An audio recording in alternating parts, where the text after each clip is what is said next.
Welcome to Big Basket Now presents the RCB podcast. In the air, Srisan takes it. India win. Unbelievable scenes here at the Bull Ring. The moment you hear these lines, the memory goes all the way back to the final of the first ever T20 World Cup in 2007 when India became champions. And a year later, this paved way to the biggest T20 league, the Indian Premier League.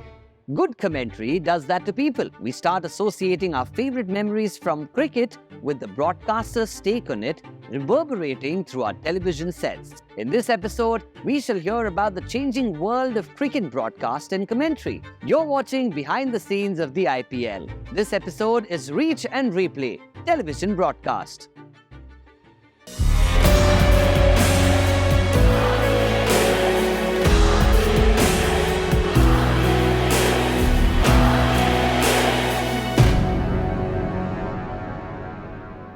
DK, give us an understanding of how important are opinion makers like commentators when a game is going on. What do they actually do for the viewer?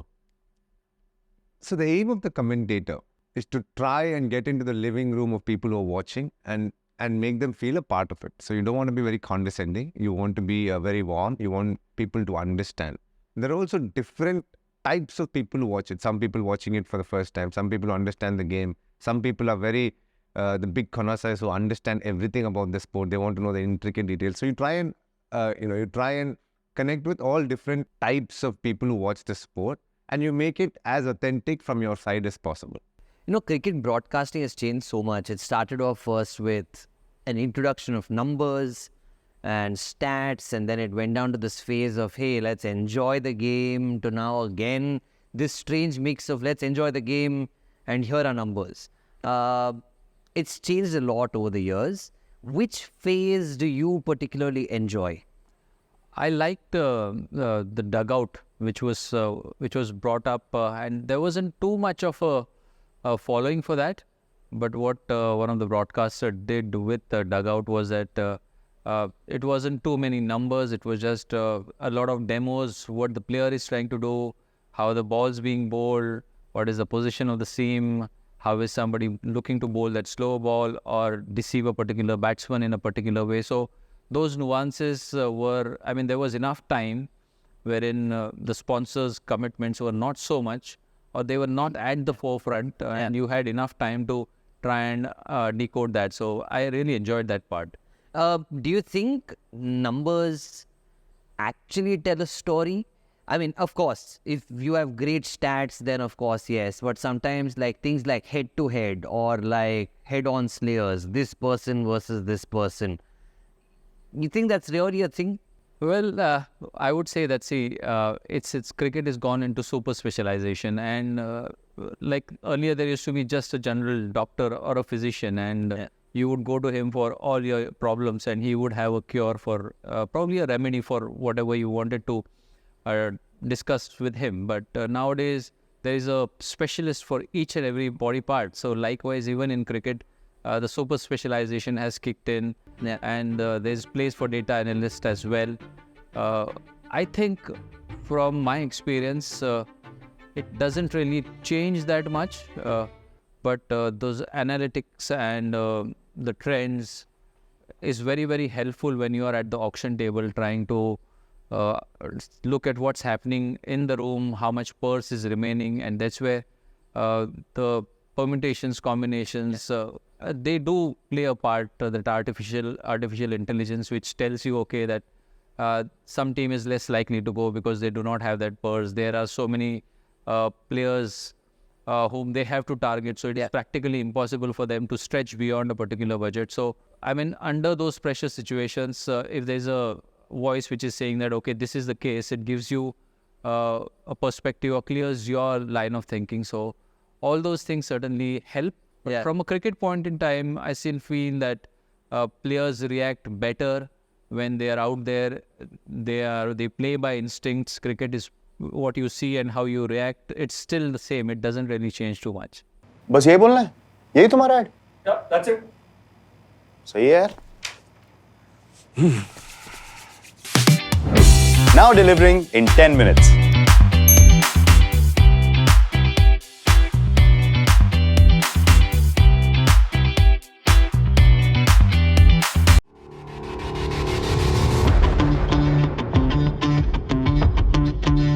While he is still an active IPL player, 𝗕𝗲𝗵𝗶 already features among the most loved commentators around the world.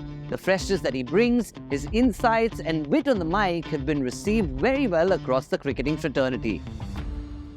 Do you read the game differently when you're on the field versus when you're off the field? Are there different DKs? Yes, because while you're keeping, you look at the game very differently. The pitch is turning, what the bowler is doing. Whereas from a commentator point of view, it's more a bird's eye view of what's happening. You tend to look at the details very differently. Whereas while keeping, you're in the action, you tend to look at it a little differently. Pet peeves are things or actions that a person finds particularly annoying. At some point, all of us have shouted to our TV sets while watching something that has annoyed us on a cricket broadcast. Any cricket broadcast pet peeves that you have, that you don't watch and you're like, oh God, no, don't show this? To be honest, in today's world, I can only pick out a few that I would want to watch. If I have to be brutally honest, I don't watch any of the shows or the conversations of no offense to anyone, but I cannot quite understand that, because there's one thing to play the game and there's one thing to observe, and it's your idea of how things might be. Yeah. It's not the truth. And I always say this to people, when you're talking about someone who's playing on the field or someone that has done something on the field, but I would always at least try to reach out to the guy and ask him what was going on before making a presentation on it. It cannot be my idea of what could have happened, which is broadcasted on a large scale, if that makes sense. Yeah, it's very hypothetical. Yeah. It's my responsibility Conjecture. to say things as they are. I'm not there to voice my own opinions. Right? That would be my job if I was in that position. I see the game the way it is, and if I'm commenting about someone who's been there, I would at least try and reach out what is going on in your head so I can explain, okay, this is what happened, and this is the reason why he played like this, or this is the reason why he played amazingly today. But it cannot be a case of, I think this is what he's done, because then the viewer doesn't know what the player was going through. Right. So the perception created is very different from the actual reality that's happened on the field. So for me, it's very few people and very few segments I would like to watch. Apart from that, I just feel like it's, for me, because It's entertainment. Yeah, for people. Yeah, of course, it is. Broadcast pet peeves. With the hygiene part of it, ideally you would want them to change the mic every time somebody else comes on. They give wet pipes. They give wet pipes, so that's fine. Other than that, I don't think there's much pet peeves, apart from the fact that during commentary you tend to eat a lot of nonsense, because a lot of junk food is around the corner. It's very much within your a place where you can reach. So it's not great as a current player to be having a lot of those junk food.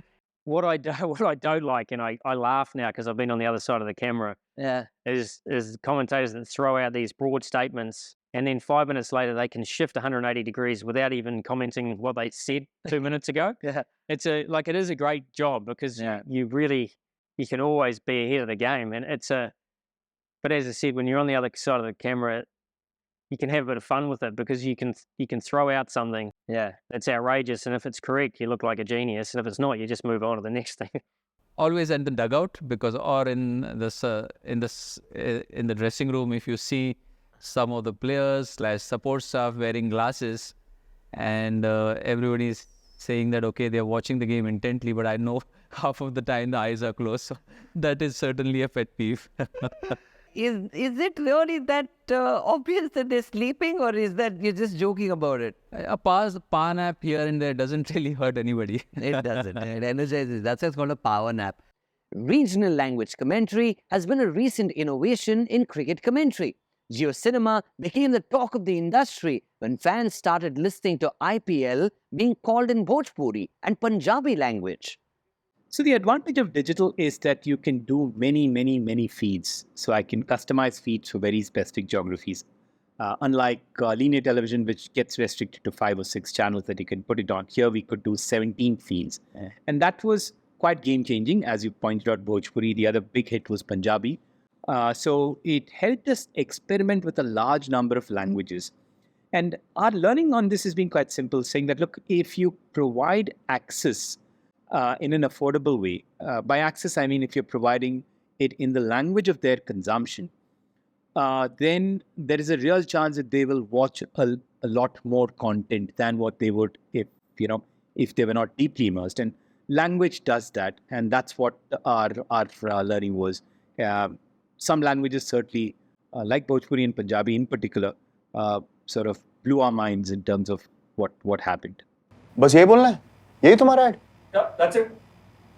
सही है यार. Now delivering in 10 minutes.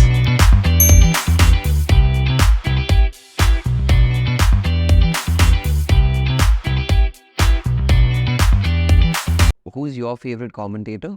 Nasser Hussain is somebody I really enjoy listening to. I think he has a great understanding of the game. 𝗕𝗵𝗵𝗶 can, use his voice modulation really well. Michael Atherton has a very beautiful storytelling type of commentary. So each one has got its own skill. Ravi Shastri is somebody who can set the stadium alight with just his voice. So there are different people who are differently good at various things. So for me, I think these four immediately come to mind. They're very, very good at what they do. Even Simon Dool is a terrific caller. He's somebody who can, obviously be very authentic about what he sees and says.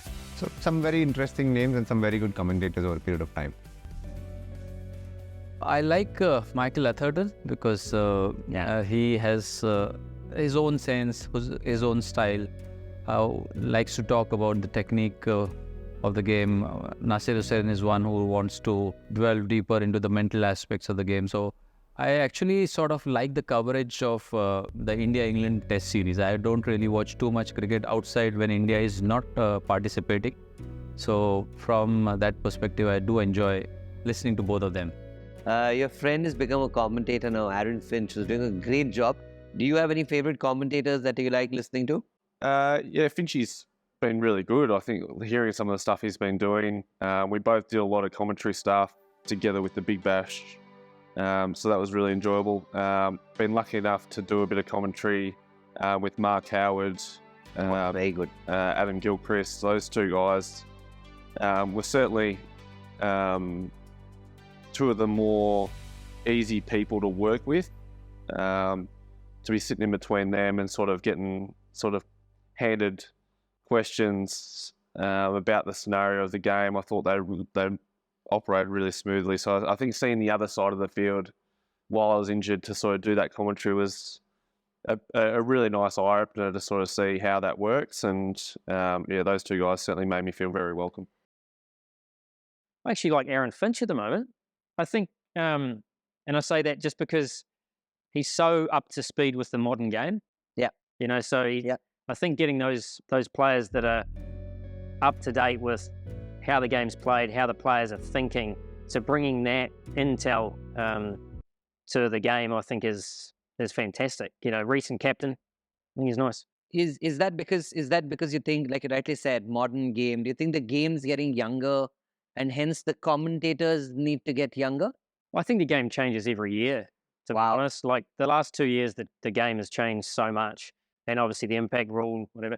Whereas you look at the callers, like Ravi Shastri is an outstanding broadcaster, and I love listening to him. And he's a caller. He obviously has intel in the game as well, but he's someone who brings vibrancy to the game, and I love that. Yeah. But I probably because I'm quite intricate in how I think about the game, I actually like the players that are telling the viewers about why players are doing things, rather than after the event. I quite like that style of commentary. So which presenters / commentators take the most amount of interest in putting together stats and research before they go on air?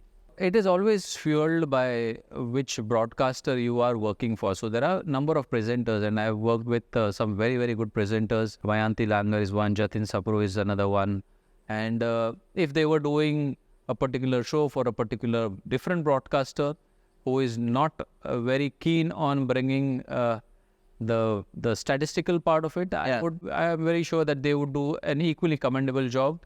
Whereas some broadcasters, they want the viewer to know that, okay, now this team is about to go onto the park. It's an hour and a half before, what they must be talking, what they must have discussed, what their trends are.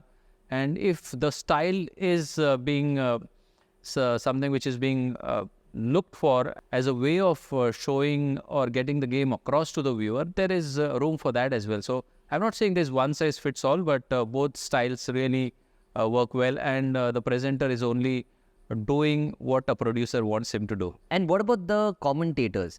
The commentator who does the most amount of research, in your opinion? Well, while commentating, you obviously are given a one-pager, or at times a whole,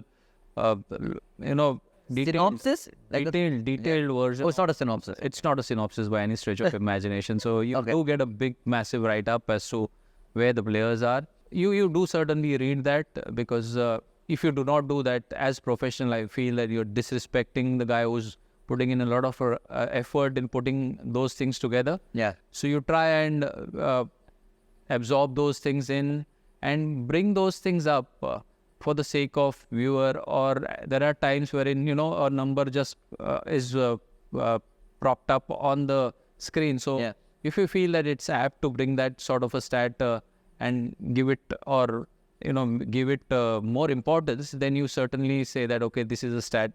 But I don't think it helps a lot. But overall, the sense that is that you have to build players, you have to build the players who sell. So nowadays, the broadcaster work as a team. It's not necessarily how the individual wants to talk about the game. It's one story. But everybody trying to chip in, and it should look apart. You should not look fragmented. बस यही बोलना है, यही तुम्हारा add? Yeah, that's it. सही है यार. Now delivering in 10 minutes.